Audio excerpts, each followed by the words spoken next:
హ్రీంకారాసనగద్భితానలసికాం సౌహ క్లీం కళాం బిభ్రతీం సౌవర్ణాంబరధారిణీం వరసుధాధౌతాం త్రినేత్రోజ్వలాం వందే పుస్తకపాశమంకుశధరాం స్రగ్భూషితాముజ్వలాం త్వాం గౌరీం త్రిపురాం పరాత్పరకలాం శ్రీచక్రసంచారిణీం. ఓం శ్రీ బెజవాడ కనకదుర్గాదేవ్యై నమః. మనకి ఆరోగ్య సమస్యలు అనేటటువంటివి ప్రతి మనిషికి కూడా ఉంటాయి. తర్వాత ఆంతరంగికంగా అంటే శరీరంలో బాధలు, మనస్సు నీరసంగా ఉండడము, ఉల్లాసంగా లేకుండా మనసు పీడిస్తున్నట్టు మనఃపీడోపశాంతయే అంటాం.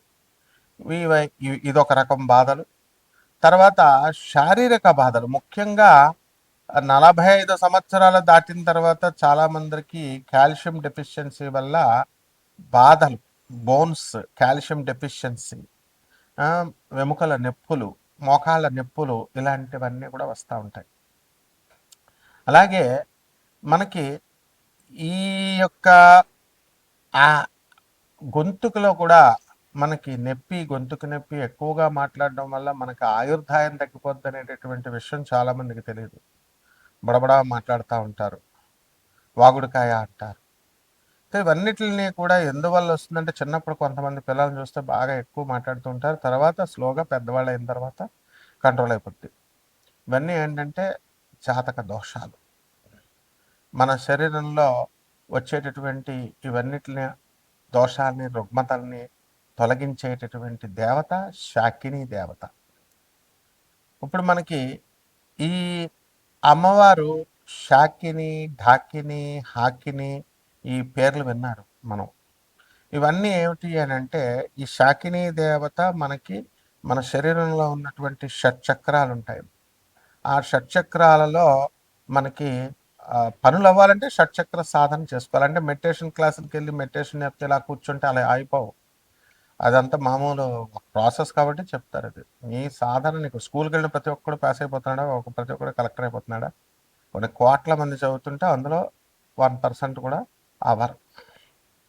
కాబట్టి ఇదే రకంగా సాధన అందరూ చేస్తారు, కానీ ఈ సాధనలో అందరికీ కూడా సిద్ధి రావడం అనేది అసంభవం. ఎందుకంటే ఒక నిమిషం వీడియో చూస్తున్నారు, నిమిషం చూసిన తర్వాత ఓపిక ఉండదు, ఇలాగా నెక్స్ట్ వీడియోకి వెళ్ళిపోవాలి. ఆ ఓపిక తక్కువ కూడా మీలో శరీరంలో ఓపిక లేకపోవడం కూడా జాతక దోషం. అటువంటి వాళ్ళు ఇంకా అంత పేషెన్స్ అవసరం. శాకినీ దేవత వీళ్ళందరూ కూడా మనల్ని పరీక్షిస్తూ ఉంటారు. కాబట్టి ఇటువంటి ఆ యొక్క శాకినీ అమ్మవారి యొక్క సాధన చేసుకోవడం వల్ల మనకి ఈ యొక్క కష్టాలు అనేటటువంటివి మనకు తొలగిపోతే ఇది తాంత్రిక, అత్యంత శక్తివంతమైనటువంటి తాంత్రిక సాధన ఇది. దీన్ని కొండలిని శక్తి ఏమవుతుందంటే జాగృతమవుతుంది. మానసికంగా మన శారీరక ఆరోగ్యం మనకి మెరుగుపడుతూ ఉంటుంది. అలాగే వీటిలన్నిటిని కూడా బ్యాలెన్స్ చేస్తుంది, రెగ్యులేట్ చేస్తుంది. కాబట్టి ఈమె దేవత, ఈమె ఎవరంటే దుర్గాదేవి యొక్క అసిస్టెంట్. కాళికామాతను పూజిస్తుంది, దుర్గామాతను పూజిస్తుంది ఈ శాకిని. తర్వాత వీళ్ళంతా కూడా ఏంటంటే ఉగ్రదేవతారాధన చేసి వాళ్ళు మనకందరికీ కూడా శక్తులను సంపాదించి ఆ యొక్క మనకి అందుబాటులో మానవుడికి బాధలు తొలగించడానికి ఉన్నటువంటి దేవతలు, అత్యంత తేలికైనటువంటి దేవతలు ఈ శాకిని, డాకిని వీళ్ళు. అయితే వీళ్ళందరూ కూడా మనకి ఏం చేస్తామండి మనము అని అంటే, మనం భయపడతాం. ఫస్ట్గా ఈ దేవతలను మనం సాధన చేయడానికి భయపడతాం, కానీ పనులు మాత్రం తొందరగా అయిపోవాలి. షార్ట్ కట్ మెథడ్స్లో కావాలా, ఎలా అవుతాయి? కాబట్టి మనము ఏం చేయాలంటే, యోగ్యమైనటువంటి ఒక గురువు యొక్క మార్గదర్శకత్వంలో దీన్ని మనం సాధన చేయాలి. మేమంతా కూడా మా గురువు గారు అయినటువంటి రామలింగ సిద్ధాంత్ గారు, అలాగే పురాణమఠ రాధాకృష్ణమూర్తి గారు, బులుసు ఉదయ భాస్కరం గారు రాజమండ్రి, వీళ్ళంతా, అలాగే దువ్వ దగ్గర రెడ్డిచర్ల సిద్ధాంత్ గారు అయినా, రామలింగ సిద్ధాంత్ గారు తుమ్మలం రాజమండ్రి, అలాగే చంద్రస్వామి, ఇలాంటి తాంత్రికుల దగ్గర అంతా సాధన చిన్నప్పటి నుంచి చేసి ఉన్నాం. కాబట్టి మరి ఈ యొక్క బాధలు తొందరగా మీకు తొలగిపోవడం కోసం ఈ సాధనలు అనేటటువంటి చాలా పట్టుదలతో చేసుకోవాలి, నమ్మకంతో చేసుకోవాలి. ఏదో సరదాగా జాతకాలు దానంతకై మారిపోవాలని అనుకోవడం, సీరియస్నెస్ ఇస్ వెరీ ఇంపార్టెంట్. అలా అనుకుంటే మారిపోవన్నమాట జాతకాలు. కాబట్టి ఇవన్నీ కూడా సాధనలో సీరియస్నెస్ ఉండాలి. కాకపోతే మరి అందరూ చేయలేరు కాబట్టి జనరల్‌గా ఈ దానాలు చేయండి, ఈ నువ్వుల దానాలు, మినుముల దానాలు అని చెప్తా ఉంటాం. అలా కాకుండా ఎవరైతే మీరు సీరియస్‌గా మీకు పనులు అవ్వడం లేదు, లేకపోతే మీకు గవర్నమెంట్‌లో పనులు ఆగిపోతున్నాయి, మైన్స్ ఆగిపోతున్నాయి, గవర్నమెంట్ పాలిసీస్ వల్ల ఇబ్బందులు పడుతున్నారు, శత్రు బాధలు ఉన్నాయి, పిల్లలు లేనటువంటి వాళ్ళకి పిల్లలు కలగడం లేదు, అలాగే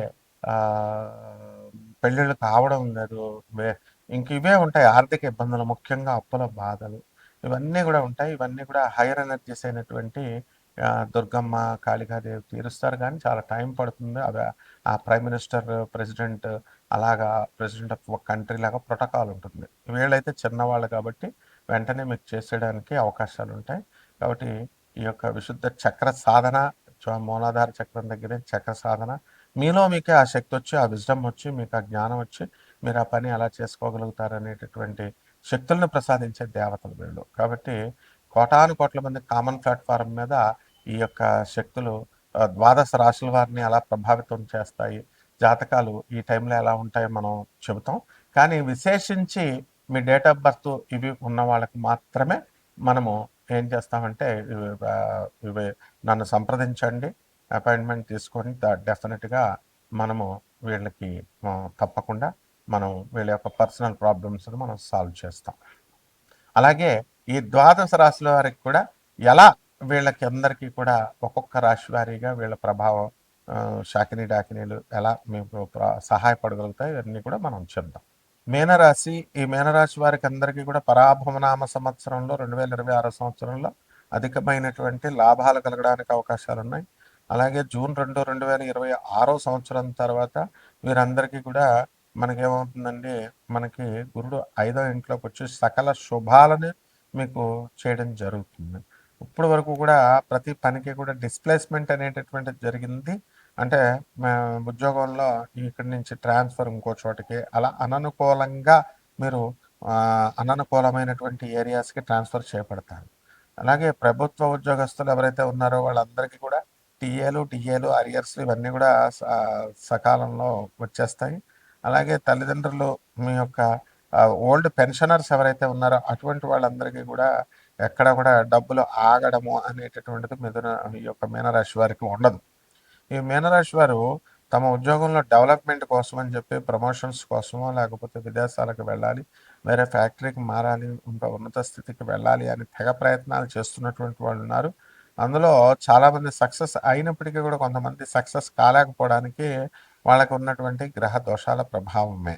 అయితే ఈ యొక్క రాశి వారందరూ కూడా మనకి నూతన ఉద్యోగాల కోసం అప్లై చేయాలా, అసలు మానాలా, ఉన్న ఉద్యోగం రిజైన్ చేయాలా, కొత్త ఉద్యోగానికి అప్లై చేయాలా, ఇలా రకరకాల సమస్యలతో వీళ్ళు కొట్టుమిట్టాడుతూ ఉన్నారు. అందువలన అప్పుల బాధతో ఉన్నారు. చాలామంది ఎంత ఇన్కమ్ వచ్చినప్పటికీ కూడా అనేక రకాలైనటువంటి సమస్యలు, శీతబాధ పీతలు అనుకోండి. అయితే వీటన్నిటికీ కూడా పరిష్కారం ఏమిటంటే మనం డైరెక్ట్గా దుర్గాదేవిని, పార్వతీదేవిని, ఆదిపరాశక్తిని మనం చేయడం ద్వారా, మహాకాళిని చేయడం ద్వారా ఏం ప్రయోజనం ఉండదు. ఎందువల్లంటే వాళ్ళంతా కూడా ప్రోటోకాల్ ఉంటుంది. చాలా పెద్ద దేవతలు వాళ్ళు. మనం చేసేటటువంటి 10 నిమిషాల పూజకి అరగంట లలితా సహస్రం చదివేసినందుకు వాళ్ళు వచ్చేయాలనే రూల్ లేదు. కాబట్టి లోయెస్ట్ ఎనర్జీస్లో అమ్మవారి యొక్క సాధన అనేటటువంటిది ఉంటుంది. ఆమె శాకినేశ్వరి అమ్మవారు, డాకినేశ్వరి అమ్మవారు. మరి వీళ్ళందరూ కూడా అమ్మవారి దగ్గర లోయెస్ట్ ఎనర్జీస్లో ఆమె అసిస్టెంట్స్గా ఉంటారు. ఎటువంటి వాళ్ళ సాధన చేసుకోవడం ద్వారా బ్రహ్మాండంగా మీ యొక్క సమస్యలు అనేటటువంటివి, అప్పుల బాధలు తొలగిపోతాయి. మీకు ఎవరన్నా డబ్బులు కనుక ఎగ్గొట్టేస్తే అటువంటి వాళ్ళందరూ కూడా డబ్బులు తీర్చేయడము ఇలాంటివన్నీ కూడా చేస్తారు. కొత్త కొత్త ఛానళ్ళు పెట్టాలనుకున్న వాళ్ళు, కొత్త కొత్త పనులు మొదలు పెట్టాలనుకునేటటువంటి వాళ్ళు కూడా దీని నుంచి సక్సెస్ అవ్వడానికి అవకాశాలు ఉంటాయి.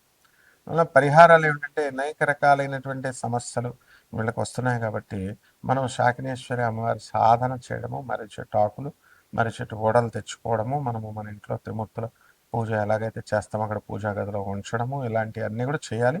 ఈ తంత్ర సంబంధమైనటువంటి రహస్యాలన్నీ కూడా మనం ఒక మన శిష్యులకే బోధించాలి. కామన్ ప్లాట్ఫామ్ మీద చెప్పేటటువంటి రాశి ఫలాలు మనం చెప్పం. కాబట్టి ఎవరైతే ఈ యొక్క ఆర్గనైజ్డ్ విధానంలో ఒక పద్ధతిలో మీరు వెళ్ళాలనుకుంటున్నారో అటువంటి వాళ్ళు డైరెక్ట్గా నన్ను సంప్రదించవచ్చు. శుభమస్తు.